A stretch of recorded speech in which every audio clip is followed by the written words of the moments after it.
Hey everyone, this is Local A-List, Tulsa's premier podcast, where we're going to be interviewing top performers here in Tulsa, Oklahoma. I'm Stephen Morales. And I'm James Pesh. And enjoy the show. Do we want to say anything else? I think that's it.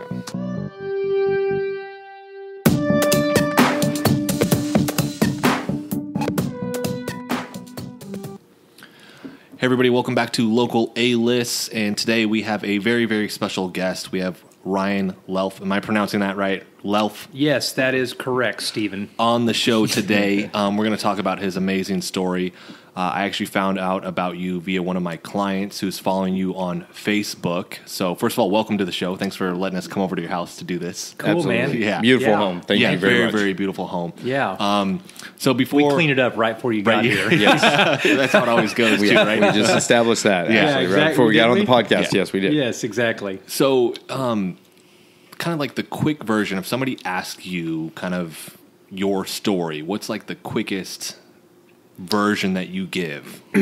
Yeah, so, I'm 36 years old now, married to my high school sweetheart of 17 years, Caroline. We have 3 kids, Addison, Atlanta, and Arthur. I call them the A-team. And when I got diagnosed with stage 4 cancer, it was October 2015, about 15 months ago. And at age 35, I had 0 medical history. And through a few symptoms, swollen lymph nodes in my neck, and then initially I didn't really think much of those. Then I started getting those checked out. Then I started having night sweats at night. And then ultimately what led me to get MRIs was headaches, really bad vascular headaches. Excuse me. So I went and got MRIs done on my brain, chest, and abdomen area. And as they said, I lit up like a Christmas tree and found out I had stage 4 advanced Non Hodgkin's Lymphoma cancer that had metastasized into my bone marrow. Oh, wow. I had a tumor load from my groin to my neck and a basketball-sized cluster in my stomach, and it was in my spleen. And best case scenario is, according to the oncologist, there's no cure. We'll do chemo for 6 months. You have a better chance of dying from the chemo than you do the lymphoma. Let's hope that doesn't happen. If we can put it into remission, it'll come back. You'll need to repeat this every 2 years, and if you get 10 years at best, you'll be doing great. Worst case scenario, if you don't do chemotherapy, you're going to be dead in 2 to 3 months. That's what I was told. Neither scenario walks my daughter down the aisle, though. That's the problem. So I chose to not accept that, and I believed that there was probably information out there that other people had found, that there was a different way and a different path. I wasn't looking to extend my life. I was looking to heal. Yeah. I wanted to reverse it, eradicate it. If I'm going to be dead anyway, or I'm not going to have any quality of life, my thought process from the beginning was, what do I have to lose? Yeah. You know, you're telling me I'm going to be horizontal here pretty soon. Yeah. So we went for it, and just got my 3rd and final PET scan results 2 weeks ago, here in December 2016. So 14 months later, and I've never done chemo. I've never done radiation. I didn't have any surgery. I did do a 2-month immunotherapy drug, but that's a little bit different. Everything else has been alternative, and they can't find any cancer. It's all That's awesome, man. But that's incredible. But I think everybody wants to know the big section that we missed where you said we went for it. Yeah, what? Like, how? What path did you choose and why? Yeah. You went for what? Yeah, so interesting enough, my dad's actually dealing with brain cancer for the 3rd time now. Okay. And he was dealing with it for the 2nd time a few months before I got diagnosed. And so that's what got me interested in trying to learn or figure something out. Okay. Because it had come back after 8 years. I didn't really pay much attention, honestly, the first time it happened, which I would have. Yeah.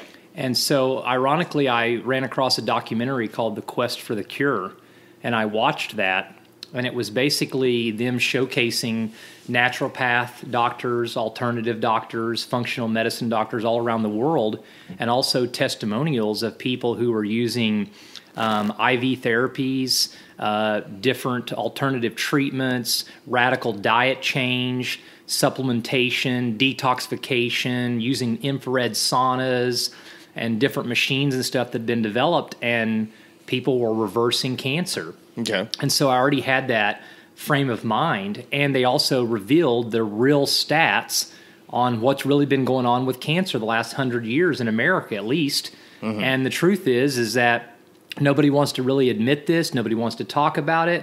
And everybody wants to say, well, yeah, but my uncle or my brother or my aunt, they did chemotherapy and they lived 20 years. Well, the real stats is that 97% of people who do chemotherapy and have done it in the last 100 years as the main course of how they were going to try to get over cancer, 97% of them are dead within 5 years of diagnosis. I'm 35 years old. Like, that isn't going to work for me. Yeah. Sure. So it was more of a, I didn't like my odds. There's either got to be a better way, or heck, I was reading stuff that was convincing me that I had a better chance of having a good quality of life for just as long by doing nothing. Sure. And just let it slowly develop and grow the way it was. Not blast myself with something that potentially could cause other side effects and actually make me die sooner. Well, that's also I've heard that if you gave a person that didn't have cancer chemotherapy, you would inevitably give them cancer potentially in the long run if you did that, just because you're giving them a drug that's going to kill everything, and the hope is that you'll outlast the cancer being killed away before you're essentially killed away. Your healthy cells are killed away. I think it's important for us to, or at least I feel morally obligated to interject that none of us are doctors. We all are, or I'm not. At least I can't speak for you guys. I'm not. But we want to say this is an anecdotal account of something that worked for you for sure. Whenever the medical community did not want to give you a second chance at all. So this is definitely a very, very important story, and I definitely want to hear this. I want to hear all the stats that you know, but I just wanted to make sure that... This is the cover our ass section this of it, is the cover. We have to say we're not doctors. Yeah, we have to say that. Yeah, absolutely. And by the way, I'm not... I want to also say, I'm glad you brought that up, James. I also want to say that I'm very sensitive to the fact that I know almost every person on the planet has been touched by cancer in one way or another. And a lot of people pass away. And I am not here to say that my way is the best way or a better way. I'm not here to say that I'm better than anyone else. I deeply, deeply send my condolences to anyone who has lost someone from cancer. I do not judge anyone for doing chemotherapy or any type of treatment. Every single human being is magnificent. Awesome. They're significant. They're valuable. There we They're go. worthy. We nailed it. PC's covered on every account, and now we can just be honest and talk openly and transparently. This is just my story. I think it's awesome. There's nothing else to it. I'm not trying to prove anything. There we go. It's just me sharing And now we feel... And that's what I've been doing. Actually, I documented the whole thing on Facebook and through a blog literally as it was happening. Right. Yeah. So there's nothing to that's how I got manipulate. connected to you also. Exactly. Via one of my clients. And I think one of the coolest things for me in this is now, James, you've watched the documentary Food Matters, Food Inc., all that other stuff, and you see these stories. This is my first, getting to talk to somebody that's actually done it, not watching a YouTube video, to have you here in person to talk about what you've done. Right.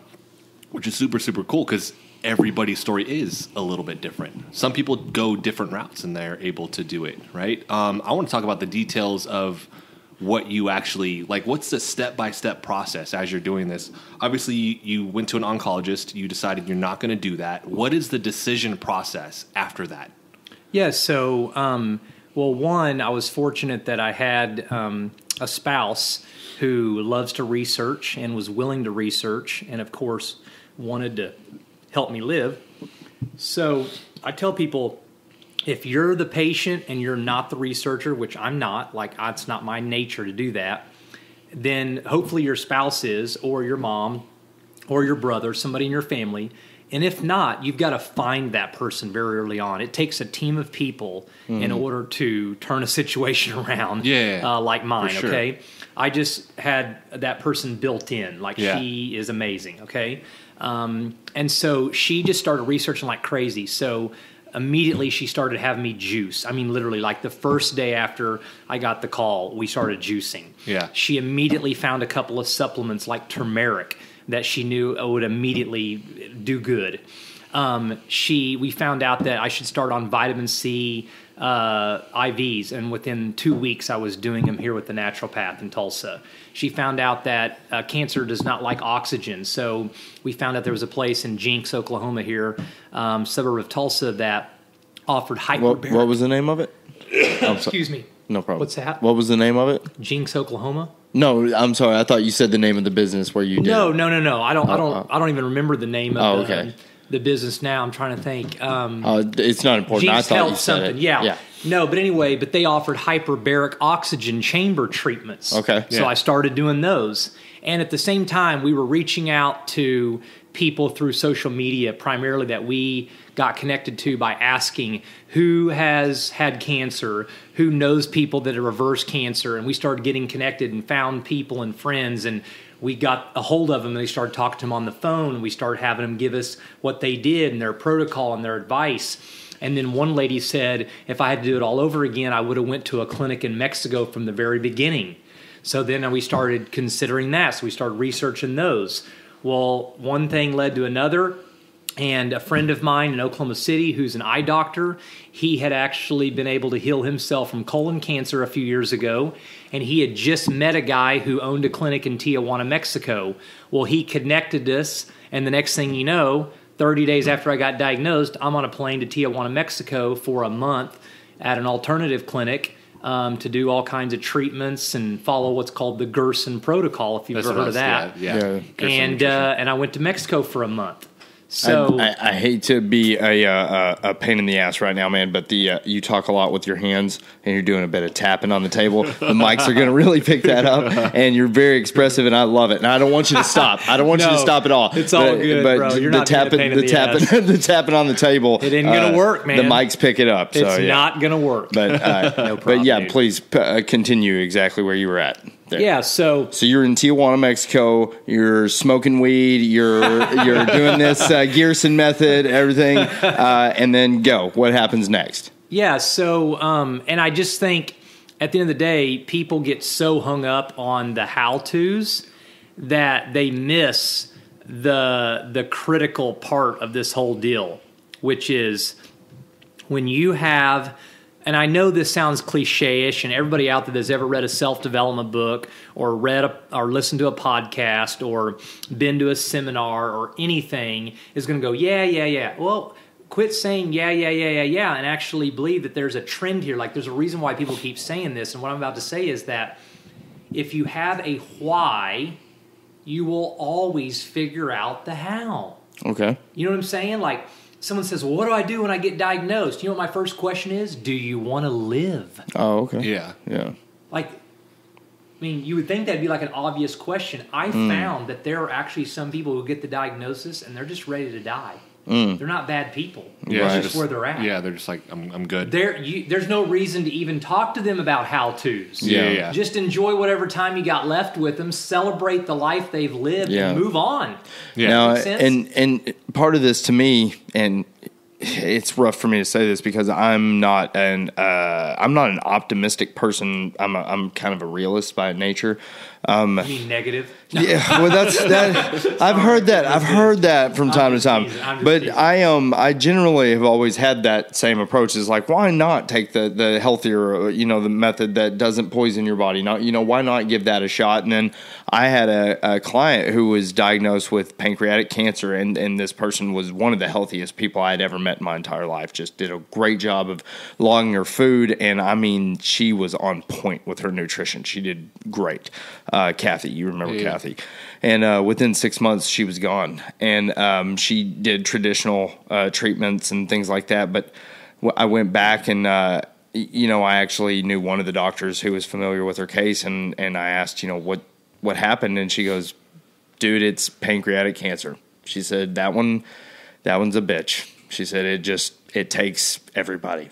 She was like, it's aggressive, it's mean. And she's like, it's just goes. Yeah. And what about that? I mean, like those people that those have a higher percentage of just failure no matter the treatment method. There's some of those out there. Do do? What do you do there? Like a constant optimist, somebody who's got a why but looks at the statistics and they're Well, I think what you do, James, is that, and it's exactly what I was fortunate enough to be able to do. I didn't stick my head in the sand. Like Sure. my wife and I acknowledged the reality that I could die. Sure. And it was real. Right. And if you Because you were in a similar position. I mean, this had zero possibility of... Yeah, this was what you said. It got to your bone marrow, which at that point, typically, it's like... It's most over. people are like, it's they're bad. done. And I'll just tell you, I had this massive fluid problem, which Right. really developed after I got home from CHIPS Hospital in November. Man. And for 8 months, they were having to drain fluid every couple of days out of my abdomen and around my lungs. And I had to have a catheter put in on the right side. And my primary care physician saw my wife a couple of weeks ago, and he wanted to kind of get the details of the story because he's not on Facebook. And when she told him that I had a Plerex catheter for a period of time and how long the fluid went on, he stopped her in her tracks and he said, Caroline, people who get Plerex catheters go on hospice and they die. Right. Like, you don't live after having a catheter. Right. Like, it's basically, we just want to relieve you of some of your pain while you enjoy your last days on Earth. Right. So, I just need you to back up for just a second, though. You said your doctor is not on Facebook? Is that correct? Well, he might be, but he's not active. Okay, on it. I was just concerned for his health. I don't think there's many people out there that aren't on Facebook, and I just don't know that the government wants to know that those people are out there. So yeah, I'm with you, buddy. How are they going to track them? He if probably they're not has on an Facebook? account. He's just not actively paying attention to Ryan Luelf's post on a daily basis. I didn't want the NSA getting wind of somebody not being on Facebook on our podcast. So notifications. You need to join. Yeah, exactly, right. In his email, his Instagram. Right, that's right. His text message box. But yeah, so yeah, I mean, I do believe that there are some cancer diagnoses that are, I mean, brain cancer in and of itself is a whole different animal. Sure. You got to be able to break through the blood-brain barrier to even be able to do anything. I'm not suggesting that there's not some differences. Sure. Okay. Yeah. I still believe there are also some similarities, and so there are some things at the core. And what comes to mind when you describe this lady client of yours who had the pancreatic cancer is when I saw that just changing my diet and getting on like 1 or 2 supplements within 2 weeks got rid of my night sweats, got rid of my headaches, and between the MRIs and my first PET scan, which was only 3 weeks, the lymph nodes had already shrunk. So if just a couple of things like that could already move the needle a little bit in 3 weeks, no offense to your friend, and I don't know her story, you're fine. but she did have 6 months. Right. Okay? And so what that reminds me of is that there is a cocktail of reasons on why we all get cancer. Does food play a role? Absolutely, but it's not the only role, because I heard you say, James, man, this lady was spot on with her nutrition. Yeah, but what was her emotional life like? Sure. What was her mental life like? What was her relationship life like? You know what I mean? Or maybe, I'm just making this up, but what if she had happened to be spot on with nutrition, but she was in a career that exposed her to chemicals or radiation like 10 times greater than the average human being, and that had caused it? Or what if she had been someone that, I've seen pictures of ladies who carried their cell phone in their bras. Yeah. And then they get breast cancer and the tumors outline where the cell phone was. Yeah. Okay. Right. So it's not always just tied to being spot on with nutrition and whatever. And the number one area that I have found that most people seem the most unwilling to deal with. Don't forget about tapping the table there, Ryan. Sorry. That's all right. When they get this diagnosis, when they're told they may be moving on to the next realm, like it's coming to an end, they just seem to fight against the emotional healing. Most people have a hard time of letting go of bitterness or anger or unforgiveness. And their mental and emotional makeup, I am absolutely convinced, plays a massive role in the physical well-being of our cells. Now, are you Now you're drawing more of a correlation from like the effect of stress and the chemical release of those into the brain and those negative effects. Is that's what you're talking about? Maybe on some level, but I'm talking about. I really believe that if you can't love yourself, if you can't let go of maybe past mistakes, okay, if you are still holding on to the frustration that your dad left you when you were 7 and now you're 42, okay, and you haven't been able to find a way to heal from that and get over with it, I really believe that can stop people. They might be doing all these great physical things to try to heal, and yet they're not seeing progress. And what I'm suggesting is it takes the holistic approach. Yeah. You got to heal physically. You got to help the organs regenerate. You got to detox all the crap out of your body. You got to radically change your diet. You got to have a great mental attitude. And you got to emotionally heal. Maybe there was something tragic that happened in your life. Maybe you've been through an abusive marriage. All of those things contribute. Like I actually looked back over the last few years because my oncologist felt like that my lymphoma had been like developing for several years. Okay. And the time frame he gave me happened to be about where he thought it started was a year where we got in a massive, nasty lawsuit with this business we were involved in, and they trashed our name and said all these horrible public things on Facebook and all of that. And I was under unbelievable stress. We lost everything financially. I had some investors involved in the business. They were friends of mine. I owed them money. I mean, it was a bad deal. And it looks like that may have been a trigger point of when my immune system just couldn't handle everything going on, from the emotional toxicity, the mental toxicity, plus on top of that, I ate a standard American diet. So I was shoving burgers and fries and pizza and blueberry muffins and all that crap down me as well. Mm-hmm. So I just want to make sure I suggest in this whole telling of my story that I think we all need to look at all those areas of our life and make sure that we don't get too focused in on one and maybe miss the key ingredient to us getting to where we need to go and whatever that looks like. Sure. So with the business, what do you do? Well, I've just pretty much been a serial entrepreneur my whole life. And I've been involved in everything from network marketing to startup businesses. What was the business you had, if you don't mind me asking? I actually got involved in this startup business called Solivay. It was a cell phone business. And it started off like a rocket ship. And we got like 10,000 people involved and had customers all over the U.S. and Puerto Rico, and things were going well. And then it just took a big downward spiral, and within the next 12 months, it was literally completely in the toilet. Really? Yeah. Was Alex Heiser involved in that at all? He was. Yeah, okay, that's okay. That's the connection. Yeah. Okay, he's now a I know. Good friend of mine, actually. Now I know the connection. Yeah. Okay, I've got it. Yeah. Copy. Yeah, because we've had him on the podcast. Yeah, and he's also a friend of mine. Yeah, he's been a huge supporter. Actually, man, he's helped raise a lot of money to help me get where I need to be and to be able to pay for everything that we did this. So what do you do now for a living? Well, I haven't worked in the last 14 months, but with our journey being public, a lot of opportunities are coming our way, and so we're trying to figure all that out. I had actually just started training to become a loan officer with an amazing company called Cornerstone Home Lending, and there's a part of me that still kind of desires to go back and do that. But at the same time, I'm getting contacted for some pretty awesome speaking opportunities. My wife and I have already started writing a book. That entrepreneurship kind of begins to shine in this. You see this as an opportunity also. Oh, it's a gigantic opportunity. In fact, probably all my dreams are about to come true. I just never would have thought cancer was the thing that would build me the platform. Yeah. I mean, it's crazy. So I actually want to touch on something you said earlier, too, with the Gerson nutritional therapy. I've read the book. I've watched, they have just a ton of documentaries out.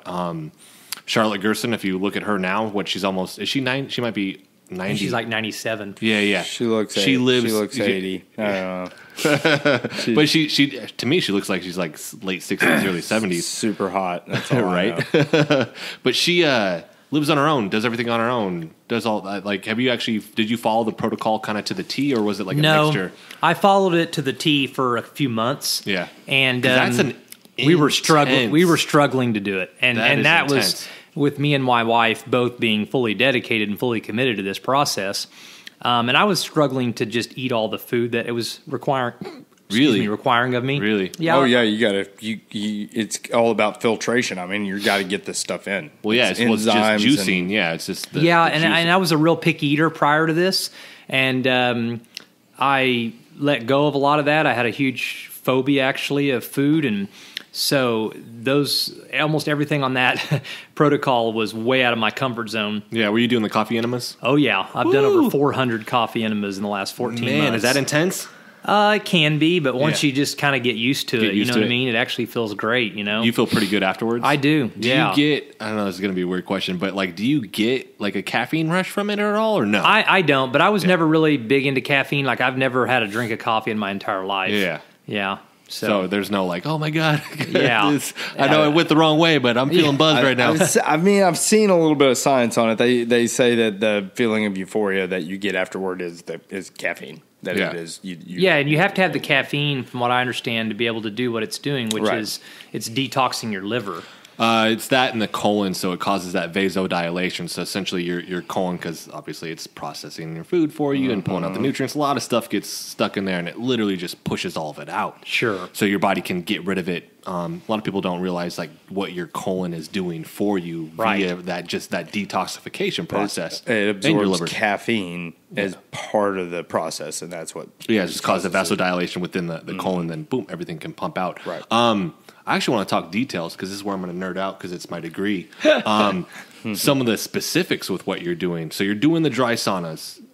James loves saunas. I love them too. Yep. Do you own one in your house? Yeah, it's upstairs in my house. What do you got? You got a clear light? I couldn't even tell you what it's all called. Yeah. You know what I mean? Yeah. My wife literally does all the research. I tell people, I'm like, look, she's the brains. Yeah, I was just a really great patient. You know what I mean? Yeah. And I just had full trust in her. If she felt like it was something we needed and it would help me, I'd do it. So how long, what was the protocol for the dry sauna? Yeah, so I still get in it almost every day. Sure. Some days I just run out of time, you know. Okay. But it's an infrared sauna. Right. I think it's got the far and the near. Mm-hmm. And we just run the detox program, and it's like 37 minutes, you know. Yeah. And we've had it now for, 8 months or so. Yeah. And you feel a difference? I can't say that I would like. So you're doing so many things. You can't be like, oh, that one thing. Yeah, I really couldn't. Yeah. But I think it was just more of Caroline understood the science behind it, and I just believed that I literally would just sit in there, and I would just think to myself, man, these are just cancer cells. Every piece of sweat was just a cancer cell leaving my body, you know? Yeah. And so do you meditate? I know you talk about the positive thinking and being optimistic and yeah, all that. Is meditation a practice for you? I don't know. I've listened to a few of those like meditation things online. I can't say that I practice it very specifically like that, but I do it in the overall sense of, time of reflection, time of thinking, having just quiet moments, and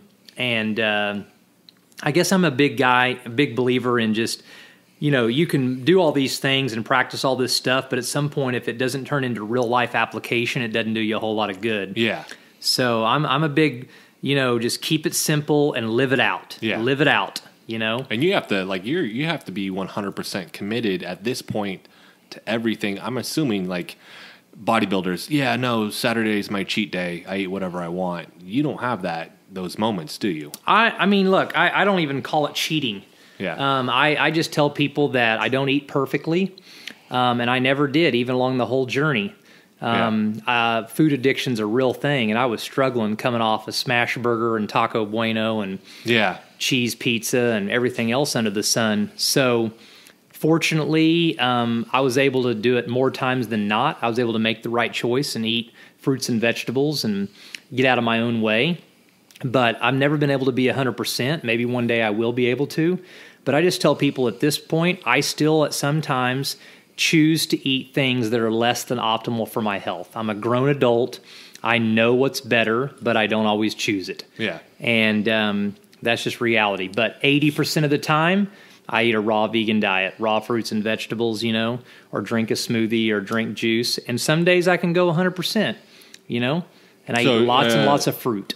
No cooked things. That's kind of 100% most of the time, or every now and then you're eating. Every now and then I'll eat some cooked food, but then I prefer to have it still be vegan. No animal products. Okay, so you're not eating meat, anything like that. Not really. And if I do eat meat, I'd prefer probably like wild caught salmon. Yeah. But that's still going to be very occasional. Yeah. And I'll eat a cooked like veggie burger or black bean burger. I think I said you did a post on that. That's helped me transition off of the hamburger. That was one of the toughest things to give up. I mean, when I tell you I eat a hamburger like every day of my life, I'm telling you I eat a hamburger every day, and sometimes 2 or 3 times. Oh, wow. I mean, it was, dude, I had it down. I don't know if I can do that. Yeah, I had it down at Smashburger to where basically I had this routine where I did this thing with the receipts, and I got free fries every time I went in there. So, wow. I mean, out of a week, I probably ate there 4, 5, 6 times every week, all the time. Yeah. That was your favorite that was my place spot. to So go? when I met you, I guess it was, I don't know, it wasn't probably a year ago, but probably close. And because I used to be the health and fitness contributor for the YBT. Oh, And that's where I met you. At the YBT luncheon. Oh, at the luncheon. At Tiano's, yeah. Yeah, and that was this summer. Right. Okay, so it was this summer, so it wasn't a year ago. Yeah. But I remember I saw you then, and the reason I didn't recognize you at first was, well, first of all, I grew out my hair. That's why you didn't recognize me, and I'm wearing a hat. You look a lot different. Than you did this summer. I still had the fluid problem then. Right. So you were familiar, but the fluid problem I remember. Yeah. And I've gained about 20 pounds since then. Yes. A lot in my face, too. Right. Yeah. So because you were really frail looking, man. I was. And I remember looking at you at that time and thinking, that dude might die because you were real frail, man. Sure. And that wasn't even my worst. I was actually getting better at that point. Right. And that's what you said. And I saw you and I was like, I don't know, bro. Maybe you need to see a mirror, man. I don't know if you're getting any better. Yeah. Because, I mean, you were sure. It looked like that was a rough battle, man. It's been quite a journey. Yeah. So at that time, that whole fluid thing, now looking back on that, it also looked like that you were probably pretty unhealthy before the whole battle hit. Oh, yeah. Most definitely. Yeah. Because so now break down now that I know when I met you and what point you were, break the timeline down for me one more time. So that was how long after you had found out? Yeah, so that was like 8 months after I'd found out. Okay. And if you thought I looked bad then, you should look at some of the pictures from like 4 or 5 months before that. Yeah. Yeah, when I literally really was knocking on heaven's door. Right. By the time you met me, I had just gotten my second PET scan results, and it had revealed that I had been able to already get rid of about 75 to 80% of the cancer. Yeah, I remember you saying that, man. So we had made a lot of progress, but one of the things I learned along the way is from a health coach is that the reason that it takes so long for your body to either put back on the weight and to really kind of restore color and all of that is because until your body detoxes all of the junk out of your body, no matter how healthy you're eating, no matter how much fruits and vegetables and how many great enzymes and all that good stuff you're putting in, the body can't absorb very much of it because it's full of sludge and junk and toxicity and crap. And so it'd be kind of like this glass. If this glass is 16 ounces and it's full of sludge, and up to like 12 ounces, and then you try to pour fresh juice in there, you don't get 16 ounces of juice. Yeah. But what if you cleaned all the sludge out first? Yeah. And then poured the fresh juice in there? Now you've got a full 16 ounces. So my health coach said, don't worry about weight gaining. Don't worry about losing weight. You just keep detoxing, detoxing, detoxing. And one day, without you even realizing it, your body is going to start absorbing all these nutrients, and you're not even going to eat any more or any different than you have been, and you're going to just start magically putting on weight. And you know what happened? Exactly what he said. I've been eating the same way for 8 months now, yet it was just like 3 or 4 months ago that I actually started putting the weight on. Can I get some science? Some science? Yeah, please. That's a lot of science, so that's the harder part. Actually, I'm trying to write down a question here, which was, at least in our field, we run into this in their buzzwords. Detox becomes one of those. For us in the nutrition realm, just like functional training becomes one in the training realm. Yep. Everybody's going to say that is something different, and then the process is going to be different. For instance, with detox, your liver automatically does that. And it has to do with how it's basically utilizing certain enzymes and literally pumping out. And you can look at a diagram of all this stuff. And then so people will say, well, this causes a detox. And then people want to know the physiology. How does it actually detox? What's it doing inside the body that's causing that reaction? And then this is where people get into arguments over kind of the science of what's, because half the people going to throw Mike Doolittle underneath the bus right now. No, one he of wouldn't our, mind. One of our buddies always does that. So it turns into like a debate about whether or not this is actually happening in the body. Pseudoscience. Yeah. Like buzzwords. Yeah. So I think there is. Only because the descriptives. Yeah. And I think that's what it boils down to is semantics. Like Yeah. Detox being one of those. Like pumping in micronutrients. What is that doing? Yeah, what's it physiologically doing? And then at that point, you need to have a degree to understand what's going on with it, right? So, and I like the infrared sauna. Yeah. If you listen to the Daniel Vitalis podcast with those guys, and if you actually listen to Dr. Rhonda Patrick when she talks about it, what it actually does and how it creates that detox, they'll explain the physiology for you. Sure. Which is really, really awesome. Because all the things you're doing, man, they're super awesome. And what's cool is getting to hear the effect of what it had on you and how you understand it. And then we've actually done a lot of research on all of this stuff because we do part of this stuff. Yeah. We've just over time learned how to incorporate all this stuff to just benefit ourselves ahead of time, right? And some of the stuff we hear, like cold stress treatment. We've kind of done the gambit on researching whether or not it's full body immersion or whether it's cryo for 3 minutes or whether it's 20 minutes. And everybody has their thing that says, well, this actually detoxes and then this doesn't. And and this is heals the muscles and this starts breaking them down. And then I mean, we could also talk about all the things I did wrong too on the journey. Well, I think that's the part that people get, so they want to know such specifics on what it is that it either works for you or it doesn't. Right? You tried it. If it didn't work, you probably didn't keep it, right? You're like, we're done. Moving on to the next thing. Exactly. Right? But this fits your body, which then we haven't talked about epigenetics yet. We don't want to go into too great a detail, but I hear you talking about all this stuff, and that's what we're essentially talking about, turning on and off of good and bad genes. Yeah, right? For sure. And getting rid of the horrible things. You're literally turning off the genes that are going to code for horrific cancer cells to spread in your body. You've put yourself in a position where that's not ultimately the body's doing what it's supposed to be doing, and you put it in, somehow you've created the optimal atmosphere in that environment for you. Right. It seems like everybody wants to, know exactly how you did that. Right. But what I ask all these people is why do you want to know? Sure. Like, what's the real driving force? Yeah. Because they want to either duplicate it or something like that, you think? Well, the point is not to know. I've been saying this for a while, knowledge is power, but applied knowledge is powerful. Yeah. Sure. And the more important thing is that we get small bites of information in any area of our life, and we start taking action. When are we going to be okay with trying something out, and then if it's not giving us what we want, being willing to just adjust and do something different, or being honest enough? Like, I don't think people are honest with themselves. I mean, people say, "Oh, I tried fruits and vegetables and it didn't work for me." Really? Yeah. Okay. Well, how long did you do that? Right. 2 days. Well, I got sick on the third day. Yeah. Well, did you ever even ask why maybe you got sick? Well, fruit makes me sick. Really? So nature makes you sick? Yeah. How are you even a human being on planet Earth? Yeah. And so what it is that people aren't being honest. They're not really talking about what's going on. And my wife's a perfect example of this, and she's shared this publicly and many times. She had suppressed the fact that she was having stomach and bloating problems for years. Yeah. Because she wasn't really willing to make any more changes than she'd already made. She wanted to keep eating basically the way she was. Sure. And now we all love our cheese. Huh?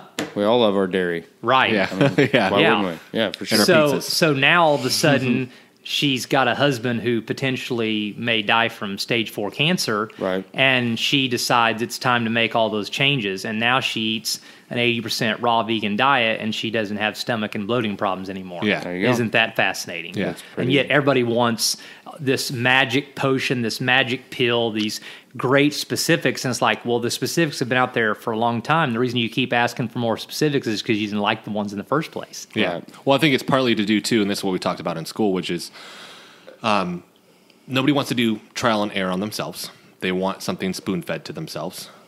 They want it to be quick and easy. They don't want it to encroach upon what they're already doing, essentially.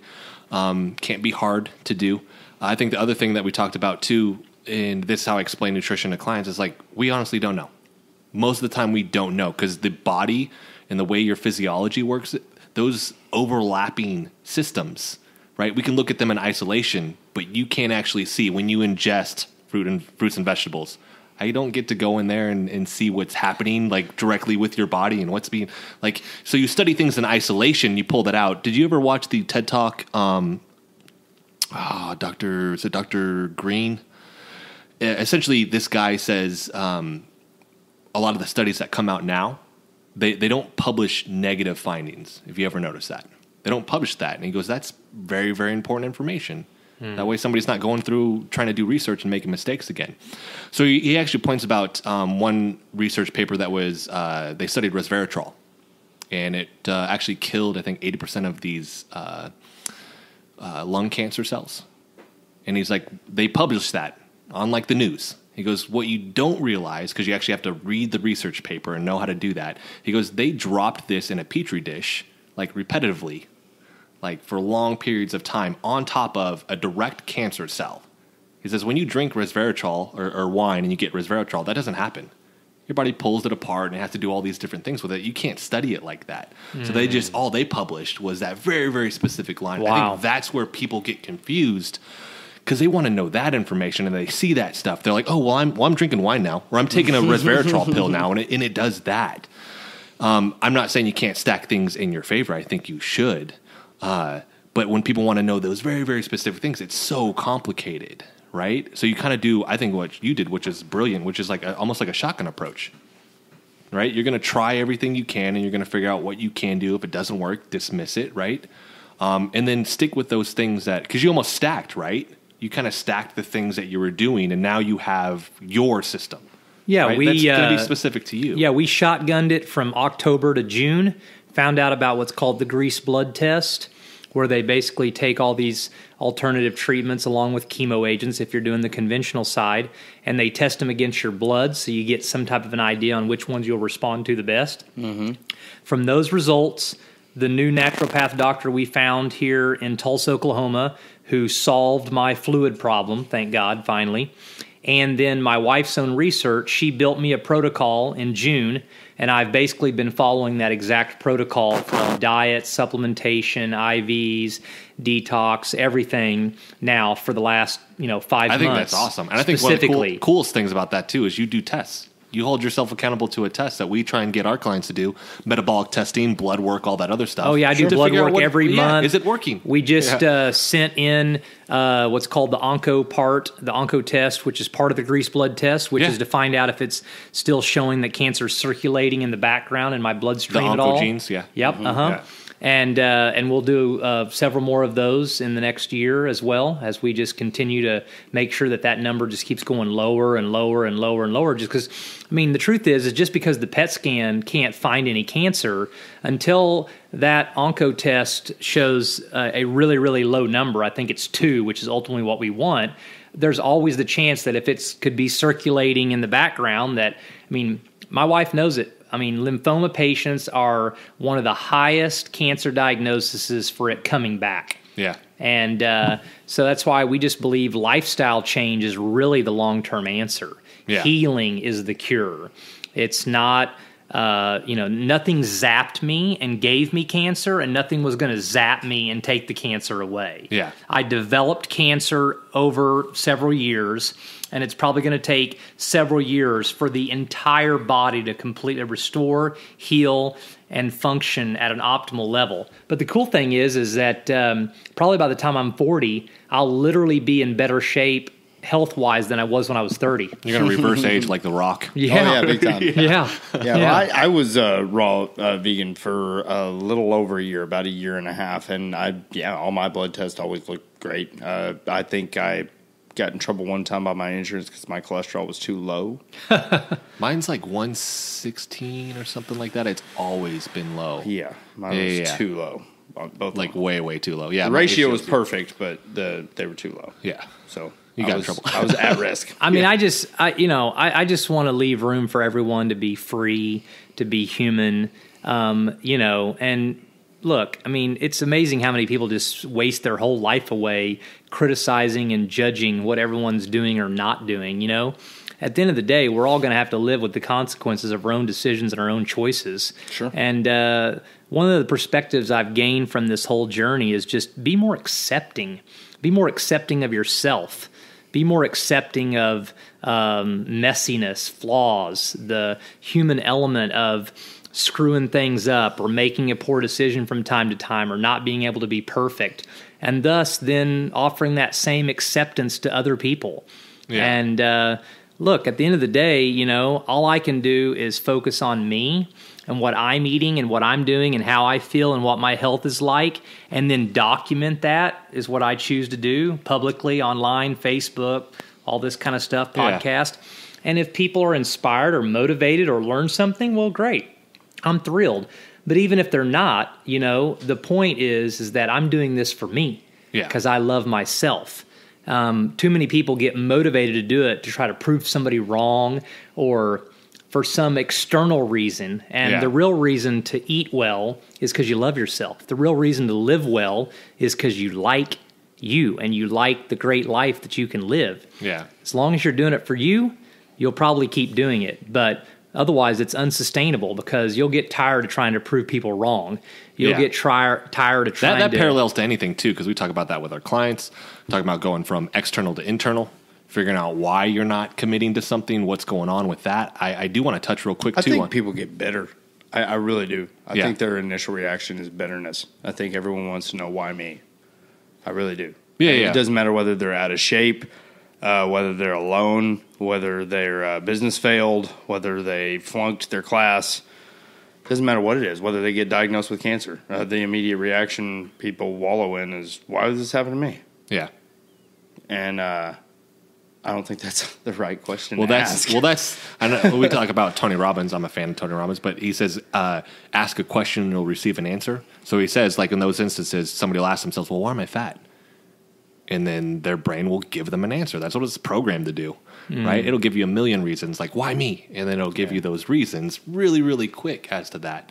I do want to touch on, because we're kind of coming to the end here in a little bit. We have rapid-fire questions at the end. But as far as, like, the emotional state going through all of this, I mean, you hear stories where people, they survive something horrific. And they're like, well, I don't get as angry anymore. Like, my relationships are better. Like, but do you have, like, kind of your journey through that? Is that the case? Yeah, for one, I stayed true to myself. I had a lot of opposition for not doing conventional and traditional treatments. I had family members literally get in my face and tell me that I was stupid, that I was making all the wrong decisions, that I was going to leave my wife a widow. I had another oncologist basically to my face while I was sitting there, reach out to my wife and say, I'm so sorry that because of your husband's stupidity, you're going to be such a young widow. I had somebody try to bribe me and say they were going to take care of me financially and provide everything we needed because we were raising money the whole time if I would switch over and do the chemo and the radiation and all the traditional stuff. I had somebody respond to a text message when I was... shit, man, that's crazy. Yeah. Oh, yeah, it gets That's better. wild, man. This is the best one right here. So I used to text all the people on my phone and share my GoFundMe account and try to raise money and all that, and I did it multiple times and would send out emails. I mean, I'd risk offending 1 million people asking for money if it was going to save my life, and it did, by the way. Yeah. So thank God I Yeah. had the guts and courage. But I got a response back on a text message from just an acquaintance that said, I wish you'd hurry up and just die so you could quit peddling money to everyone. Jesus Christ. And That was one of your friends? just an acquaintance. No, just like someone I'd met like once or twice. Yeah. I mean, it'd be like you responding like I've barely even met you. Oh, It was just, yeah, but I yeah. had their name and number in my Sure, phone. If you were yeah. in my phone, you got a text, right? Right, yeah, I didn't yeah. care, right? I'm Right. putting it out there to the whole world. I mean, yeah. I had a guy on Facebook that followed my whole entire journey. I've still never met him to this day, and he donated $34,000. Holy Wow, smokes. that is Okay. incredible. That's awesome. So again, I mean, isn't this just the constant story of everyone's story on the planet? Yeah. Is you make a decision, you live a certain way, you take a path, and then you're emotionally hit with both the rejection and the response, right? On one hand, a guy that I don't know is donating $34,000, and on the other hand, a guy that I don't know is asking me or telling me he wishes I would hurry up and die. Right. So what we've been given is the ability to decide what we're going to meditate on, what we're going to choose to focus on, how we're going to see those things. And my emotional response is that you can only offer hate to others if you first hate yourself. So this person that says they hoped I would die, you know what my original thought was? Wow, you've got to be at a really low place in your own life to even be able to type those words out and send them to another human being. Right. Yeah. I feel sorry for you. Yeah. Delete. Next text. Right? Yeah. And on the other hand, someone who could donate $34,000 out of the generosity of their heart, obviously they have the financial means to do it, but they still have to have something in them to want to do that, right? And that flows from self-love, Yeah. right? They like themselves. And I just think that if I'm really, really totally honest, and as crazy as this sounds to you, cancer is the greatest thing that ever happened to me in my life. And if you asked me today, right now, would you change one thing about your life? Absolutely not. I'm alive and I'm well and I made it through stage 4 cancer. Why in the hell would I change anything? Yeah. People say, what about the mistakes? What about the fact that you went to the Philippines and they scammed you out of $45,000 and it almost killed you? Well, what about the fact that you... Oh, yeah, buddy. What? You have no idea. We could go on for like 10 days, me telling you all the details of this story. And I say, you know what? The reason I wouldn't change one single thing is because I had one goal, and that was to live. I want to walk my daughter down the aisle. I want to hang out with my wife. I want to coach my boys in basketball, and I get to do all those. So I don't give a flying you-know-what. You can curse this. Yeah, you can curse. I don't give a flying fuck. Yeah. Right. You know, how I got there, Yeah. right? And why should anybody else give a flying fuck about how you get to wherever you're going, right? Yeah. Just get there. Yeah. And who cares how many detours there are? Who cares at how many things planet Earth throw at you? Who cares how many times you get knocked down? Who cares, right? As long as you're breathing, then just do it again, Yeah. and then do it again, and then do it again, and then do it again, right? Yeah. Like, we have a 400 trillion to 1 chance of being a human being. And I was doing it again. Damn it, James. I was gonna have to say something, but I didn't. I caught myself. You got See, it. third time You got I'm my it. own coach You're now, learning. right? You're learning. Yeah, so we have a 400 trillion to 1 chance of even being a human being. You have a greater chance of winning the Mega Millions 7 times in your lifetime than you actually do of even being a human being, instead of being a fucking tree or a car or a dog or anything else, right? And here's the reality. Swimming down the drain. Even That's right. one breath as a human being is greater than any other existence of anything else that's ever been created on the planet. What if you could live your life that way? What if you really understood what a flippin' gift it is? Yeah. Even if you're missing arms, even if you've had cancer, even if you lost a child, even if you... I'm not suggesting it's not tough, it's not hard, that you don't have to mourn. I'm not trying to sound... I don't even know what the word is, you know? I'm simply Meta. saying if you realize what the odds are that any of us are even here as humans, and what an amazing opportunity and gift it is, even amongst all the dumb shit that happens to us all. Yeah. How different would we all live? Yeah, it's beautiful, man. I mean, that's the dream, is being able to live like that, right? Well, I think the sad part is, for most of us, it takes something horrific happening It does. for that. It did for me. Yeah. And I'm not suggesting I got that before cancer. Yeah. I got that from cancer. You got that from cancer. Yeah. Yeah. So for you, I don't want to call it a gift, but I mean, that It is a said, gift. Yeah, to you, Yeah, it was a is. divine tap on the shoulder. Like, hey, wake the fuck up. Yeah, my immune system said, hey, buddy, like, I'm going to need some help, okay? You're going to need to be a little more conscious about what you're doing to me. And whenever we look at it, it's there's going to be successes. I mean, we look at Steve Jobs took the same route.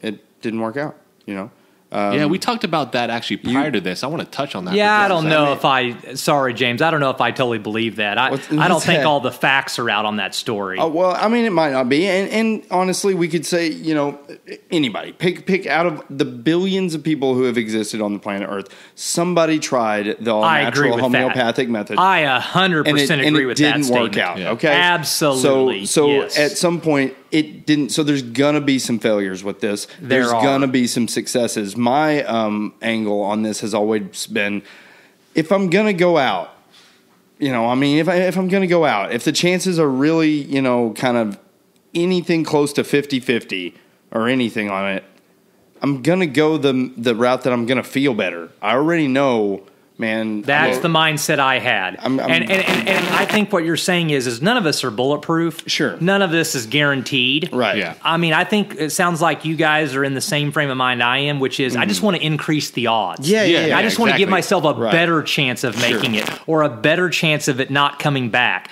or a better chance of living. You know what I'm saying? Sure. Like I tell people all the time, they'll ask me, I get people asking me about parenting advice, and I'm like, listen, just be an engaged mom. Sure. Just be an engaged dad. Like there's really not any more any of us can do than that. Sure. Yeah. Just be an engaged husband. They're wanting perfection. I was an engaged cancer patient, and I had an engaged support person who happened to be my wife. Mm-hmm. And we engaged in the adventure, and we were fortunate enough to come out with the result we all desire. And I understand that some people may have fallen short. Right. And again, like I said earlier, or I'm not any better than them. Late, or there's a lot of factors. Going into it was there's worse. A lot of factors. Yeah, yes. whatever. I mean, don't get me wrong. Right. Yeah, exactly. So exactly, but I don't think any of us are saying that this isn't something to aspire to.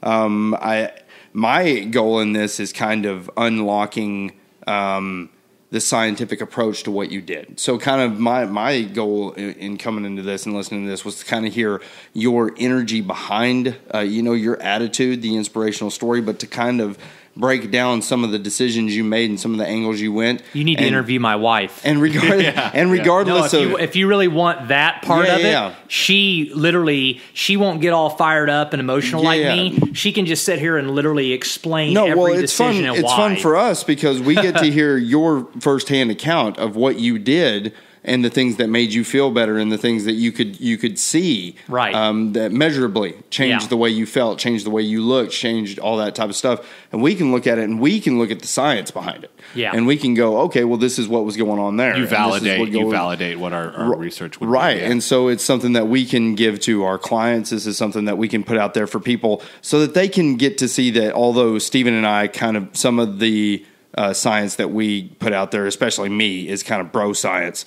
We do kind of hold ourselves accountable to let people know we're putting stuff out there that there's reasons for this. It wasn't just that you just followed some shaman in the wilderness and you decided to follow the aura that was the shiny golden one, and that one told you the method to go. I mean, your wife did the research. There's scientific reasons that you went this approach, and that's what's cool is that we get to come full circle on that and get to say, yeah, this all stuff is valid. Well, and I want to say just on this too, because I'm almost like a hypochondriac. I'll think about it sometimes, like, fuck, what if I got? What if I'm in your situation? I understand. Yeah, and it scares the shit out of me. But I'm almost in that moment. I'm alone, and I forget that I have a support system: my wife, my son, my family, all that other stuff. So to hear that your wife like stepped up like that is fucking awesome, dude. Like she was doing the research and helping you and pointing you in the right direction. I guess all she that actually meant what she said at the altar. right? Yeah. You know, So in have that sickness or in companion. health. Yeah, That whole thing. yeah. Versus Yeah. feeling, I think so many people feel alone. They hear that and they feel so alone in that They moment, do. and they just can spiral down from that,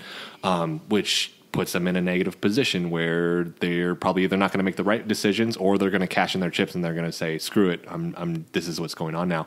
My greatest fear too is this is why I would most likely go your route, is because if they're like, "Yeah, you got 6 months and we're going to pump you full of drugs, you're going to look like shit, probably not be too responsive, and your son, daughter, whatever, wife is going to have a horrible last memory of who you were because you're going to be a shell of a person that's sick all the time and can't do anything and isn't really there." So that's always like that. Yeah, that's one of those things that's just in the back of my mind. I'm like, I can't. Nope. And I'd rather not do anything and go out like a fucking rock star And than yet, do that. due to fear, that seems to be the most chosen path. It blows my mind. Yeah. I mean, Well, there were people that were literally diagnosed within 30 days of my diagnosis that took that path, and they're all gone. And they all the reason why, and I think that this is important, is that we were convinced that everyone is smarter than we are concerning our health. Everyone else is smarter than we are concerning our health. That's true. And you want to put that decision in somebody else's hand. you want somebody else to be responsible for it, so that whenever the people you love are looking at you in the eyes and you're taking your last breath, you can go, It was this dude's fault. I did everything I could. Yeah. They told me to do it, and I did it. Right. And I'm sorry. Yeah. And now we're here. Yeah. That's Yeah. what they don't want it to be like, Well- I made this decision. Yeah. Right. I'm here because I wanted to be here. Right. You don't Can wanna we all look just at be your honest kids. about a few things real quick here? I know we got to wrap up. But Yeah. look, I mean, does it really take debate and rocket science to determine that fruits and vegetables are better than fast food? Yeah, Does it Yeah. really Yeah. take rocket science to say clean water is better than soda? Yeah. Does it really take rocket science that if you get adequate sleep, your body heals and functions and restores itself better than if you're staying up and only getting 2 or 3 or 4 hours a night? I mean, does anybody really need to debate those kinds of things? We actually have to have these debates with our clients. I know, Believe it or not, yeah. but do we need No, to really no, debate you're that right. if No, you it's talk common kindly to your sense. spouse and you actually spend time with them and you actually invest in the relationship, that it increases the chances and the odds of that marriage lasting long term? Do we really need to debate that if you invest somewhat in your kids and put out any effort, that it at least gives them a better chance of being a mature and somewhat grown adult that can go out and function in society and get hit and get knocked down and not be totally devastated, right? Like, it's not, look, at the end of the day, truth is undebatable. Yeah. But what I see anyway, is that we're not very good at embracing humanness. The truth is we're just human. And sometimes knowing better does not mean doing better. I can know better, and I just don't give a shit right now, and I Right. don't want to. Yeah. Yeah. And I don't even know why. Yeah. And I think the faster and sooner that all of us become honest about that and be okay with the fact that there are just moments, for whatever circumstantial reason, we just don't feel like it, doesn't have to mean, though, that that's our whole existence. I believe in the put a dent in it rule. In other words, perfectionism is an illusion. I'm never going to have a perfect marriage. I'm never going to behave perfect. I'm never going to eat perfect. Nothing's ever going to be perfect. But what I can do is create habits and systems and belief systems and philosophies that allow me to do it more times than not. Maybe you want to call it the 75% rule or the 80% rule. 80-20 rule, yeah. I call it the Big Dent Rule. Just put a big dent in it, meaning do your best. All you can do is all you can do, but all you can do is enough.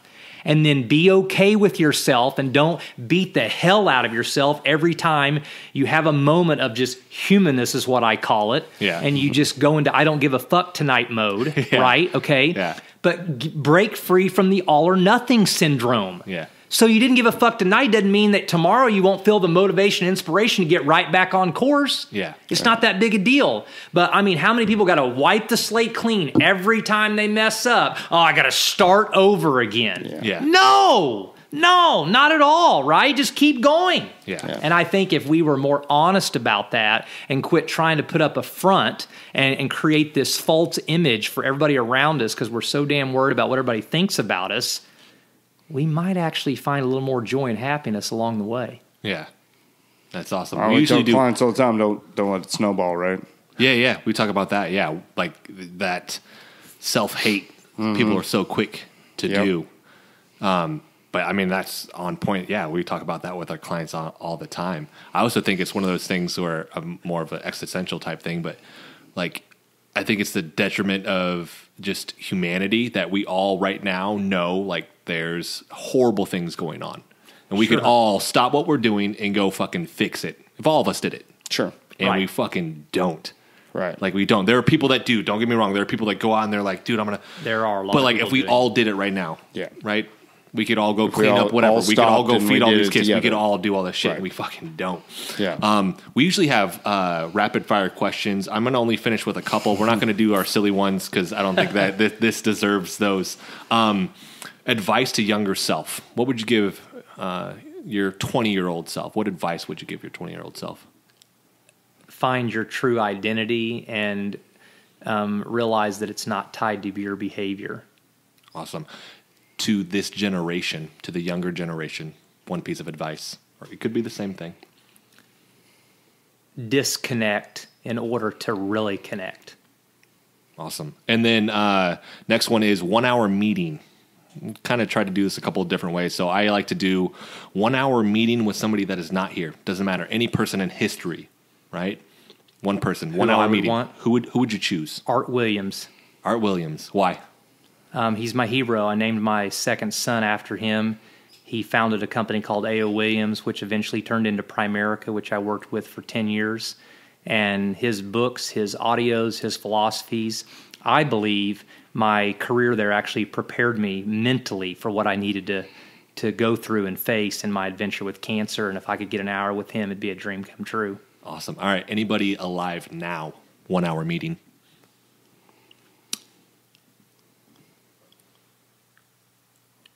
Donald Trump. Donald Trump? Why?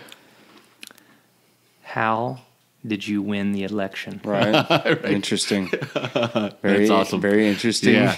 I think we all want to know that. Yeah. And can I bring a recorder? Yes, I want the truth. Yeah. The real truth. The real truth. Yeah. And I want to end with this one, which is one actionable step. And we're going to do this in regards to nutrition. Okay. That you think everybody should do. Anybody that's listening to this, what's one Eat more thing? fruit. Why fruit?